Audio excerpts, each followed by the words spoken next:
pred prvým pobytom v podstate, keď prišla moja mama z tých predchádzajúcich pobytov, ktoré absolvovala, tak som si tak myslel, že trošku možno zveličuje celý ten zážitok, ktorý mala z toho pobytu, nakoľko, ako povedala, bola taká uzavretá do seba, nechodila moc do spoločnosti. Tak som si myslel, že jednoducho jej prospela len tá spoločnosť iných ľudí, nejaké nové zážitky.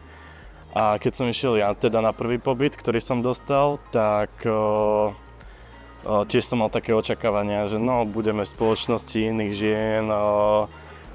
Také nemal som vyslovene veľké očakávania od toho, ale hneď prvé momenty, prvé sekundy, minúty som pochopil, že tá inšpirácia je ozaj o inom a tieto pobyty jednoducho nakopnú ľudí k tomu, aby sa viacej zamysleli nad svojim životom.